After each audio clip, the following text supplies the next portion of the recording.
Hello, fellow plant lover. If you want a plant that stays small, can tuck in almost anywhere, and is easy to care for as can be, stick around because you're going to learn all about the Zebra Haworthia or the Zebra Succulent. It's oftentimes called the zebra plant, but there is a zebra plant. It's a tropical plant. It's the Ephelandria, totally different plant. This one is a succulent. Now, as always, there is a blog post to go along with this video because I'm just going to touch on things here so you can refer to that. I believe it's Zebra Succulent Care is the name of the post. It's on the website joyousgarden.com. There's a search bar and the link will also be down below.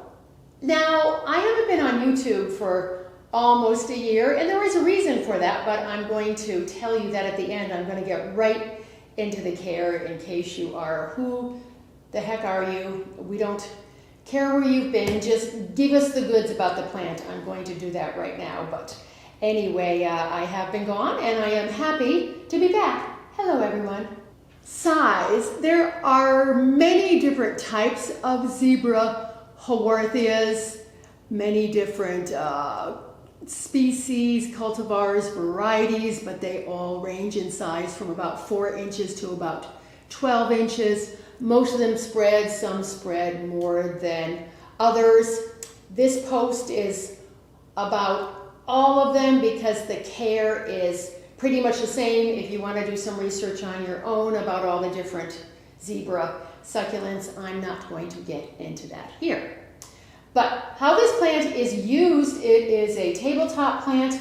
Mine sit on my kitchen island. I have, the others are on my open shelves in the kitchen here. And I have 2 that grow outdoors all year long.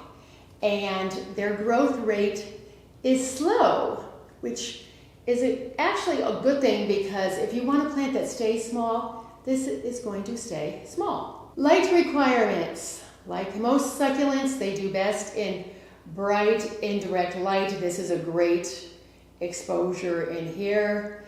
They don't like direct sun because they will burn. They will do okay in lower light, not no light, but lower light.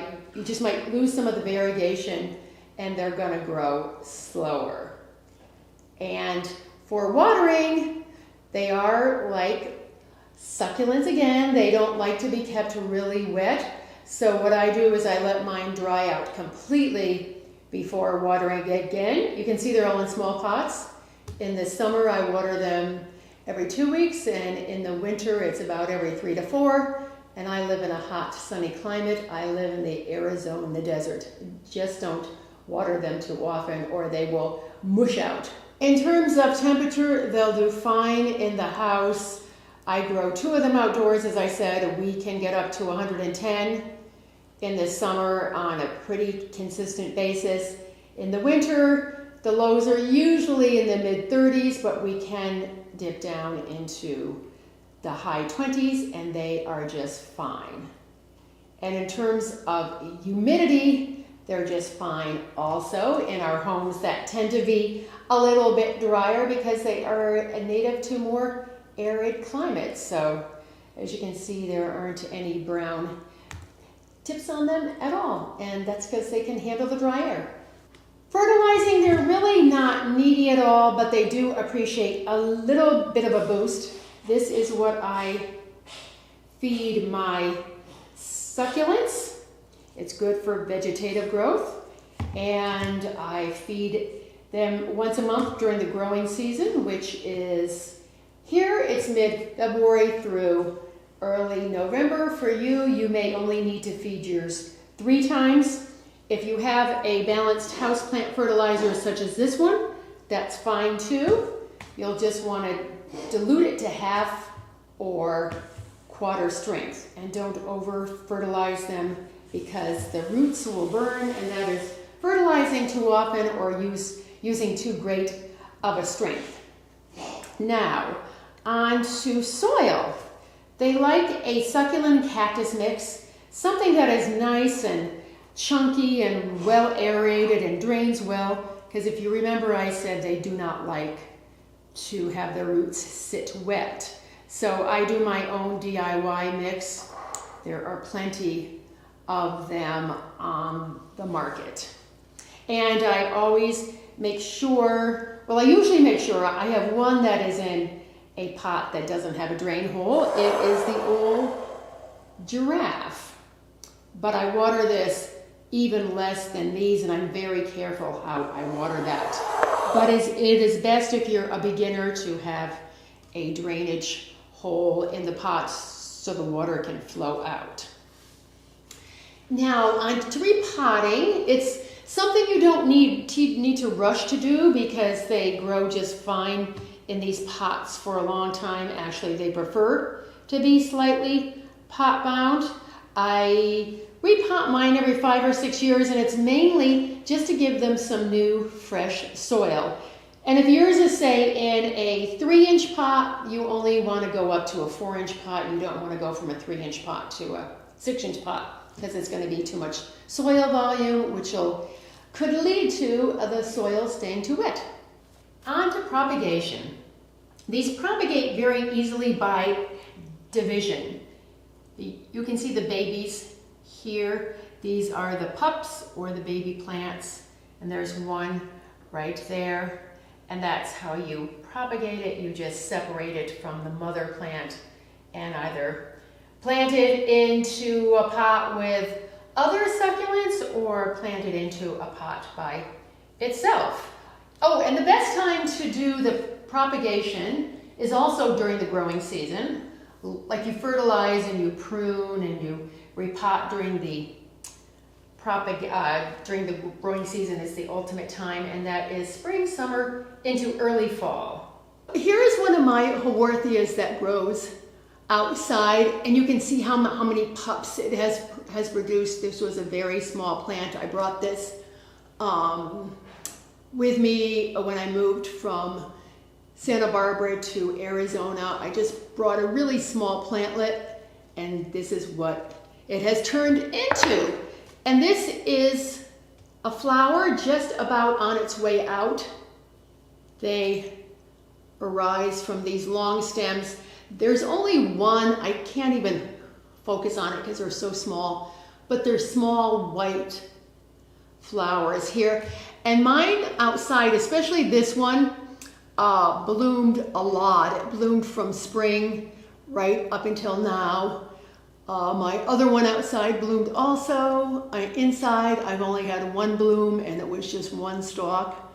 So inside, it's a little bit trickier, but they do flower. And the reason why I wanted to also bring in the plant, besides to show the flower, is for pruning, because there's hardly any pruning that needs to be done to this plant.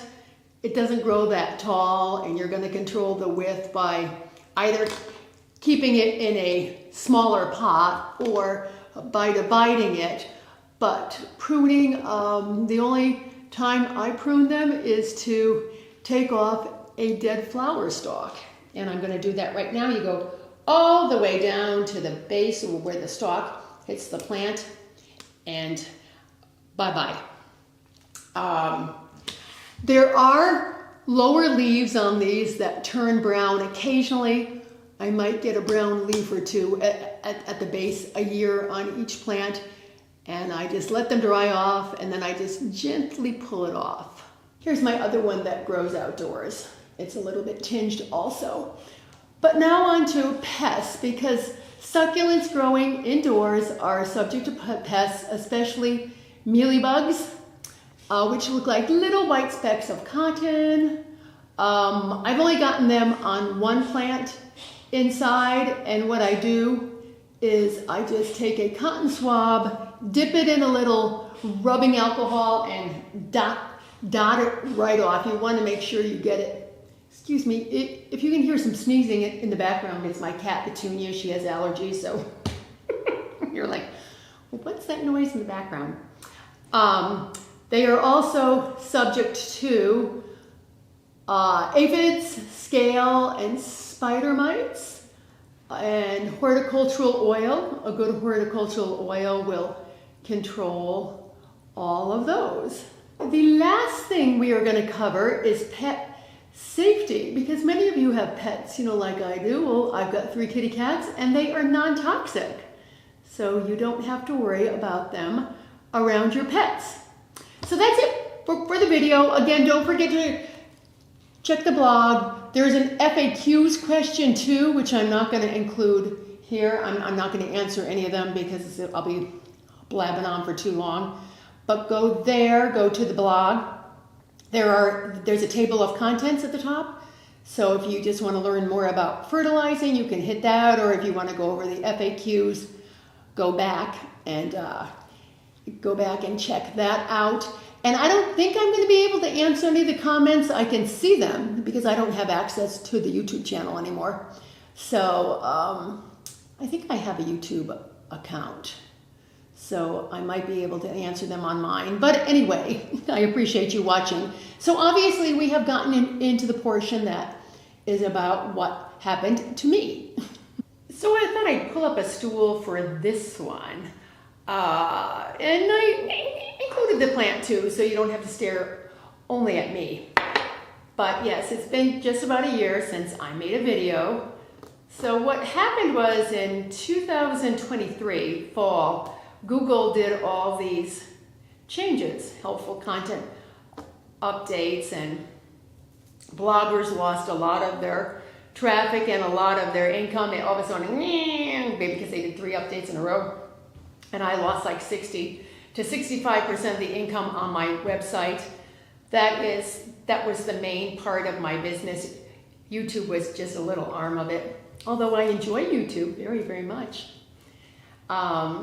So we were all kind of like, we didn't know what to do, if it was going to go back up or down. And so in 2024, it really wasn't going up all that much. And in March of 2024, I turned, 69, and I was like, do I really want to go through figuring out what to do and pivoting if I have to go a different direction with this, like take off a lot of sections. And I have the energy, I just didn't have the desire anymore because I work so much in my life. So in early August, I decided to put the business up for sale. So I put it up for sale in August of 2024, and it sold just before Christmas. It closed just before Christmas 2024. So I really didn't have a chance to make a video because I was pretty certain it was going to sell, but the new owner hadn't taken it over. So I didn't want to go on and make a farewell, video.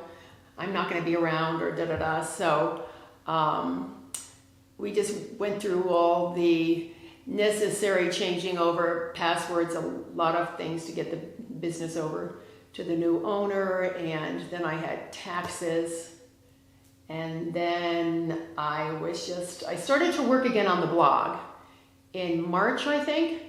I've been redoing a lot of blog posts. I've done some new blog posts, the zebra plant care, or the zebra succulent care, the Zebra Haworthia care. One is new. I just did one called the Pest, small house plants for small spaces. So you might want to check out that. So I've been working over there part-time because I am enjoying having a lot of time to myself to get other things done. So the owner emailed me a couple weeks ago, who I obviously still work for the new owner. I love that saying, I work for my boss. I've had a business, since I've been 32. This is my 3rd business, so I'm like, oh, I love having a boss. He's great. He's really easy to work with. So he said, do you want to start doing a video? Because he just wanted to concentrate on the website first. I said, sure. I loved, YouTube. So I'm not going to be posting videos like every week or anything, but probably every month. So you will see me back here. But this first video I filmed was kind of comical because I hadn't charged my battery in so long. I don't use this Lumix camera in my everyday life, so it took like 10 hours, for the battery to charge. And then I went to film this morning and I was like, oh, I don't have the wireless microphone. Yeah, I have a wireless microphone right over there. I don't have them charged. So it was like, you know, oh, how do I do this? And then I started the video and I was like, so anyway, I hope you have enjoyed this. It's good to see you. And I'm not sure if anybody else is going to be on this channel or not. I'm not sure what his plans are, but you will see me every once in a while, and I'm fine. Nothing happened in my personal life, nothing happened health-wise at all. I just am no longer the owner of Joyous Garden. So I thank you so much for watching. I hope you are all doing well. And as I said, I don't think I can answer any of the comments unless I answer them on a personal email, but I don't know if he wants me to, so I will see the comments, I just won't answer them. So I hope you're doing well, you're having a great fall, because as you know, everybody's talking about the cozy season. Here it's still like, 95 degrees, so we're extremely cozy. I am thrilled to be here again, and I will see you in a future video. Thank you so much for watching. Bye for now.